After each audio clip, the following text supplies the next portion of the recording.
যোগী আদিত্যনাথ ডাঙৰীয়া, জ্যোতিৰাদিত্য সিন্ধিয়া ডাঙৰীয়া, মাননীয় কিৰেণ ৰিজিজু ডাঙৰীয়া আহি আমাৰ মাজত উপস্থিত হৈছেহি। সকলোৱে কওক ভাৰত মাতা কি, বলো বলো বলো বলো ভাৰত মাতা কি, বন্দে বন্দে বন্দে বন্দে বন্দে বন্দে বন্দে বন্দে বন্দে বন্দে।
भारत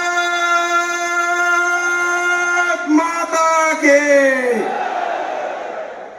भारत माता के, वंदे वंदे जय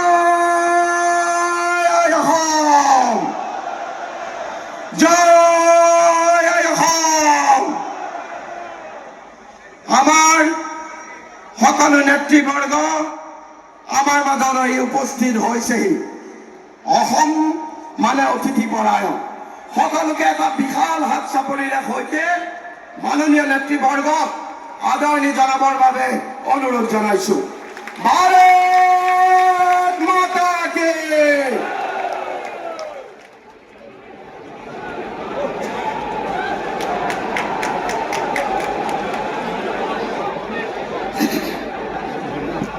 আজি সকলোৰে এক সপোনৰ দিন। আজি এই ঐতিহাসিক ক্ষণ, এই ঐতিহাসিক ক্ষণত অসমৰ এগৰাকী সাহসী যোদ্ধা, অসম মাতৃৰ সুযোগ্য আৰু বীৰ সন্তান মাননীয় ডক্টৰ হিমন্ত বিশ্ব শৰ্মা ডাঙৰীয়াই চকুত কোটি কোটি স্বপ্ন লৈ পেলাই অসম মাতৃৰ উন্নয়নৰ কাৰণে মাননীয় মুখ্যমন্ত্ৰী ডাঙৰীয়াই দ্বিতীয়বাৰৰ বাবে শপত গ্ৰহণ কৰিব। তেখেতৰ নেতৃত্বত মাননীয় অজন্তা নেওগ ডাঙৰীয়া আনি অতুল বৰা ডাঙৰীয়া, চৰণ বড়ো ডাঙৰীয়া, ৰামেশ্বৰ তেলী ডাঙৰীয়াৰ শপত গ্ৰহণ কৰিব। আমাৰ সন্মানীয় চাৰিজন নেতাই সকলোকে এটা হাত চাপৰিৰে সৈতে তেওঁলোক চাৰিজনকো আশীৰ্বাদ দিবৰ বাবে অনুৰোধ জনাইছো।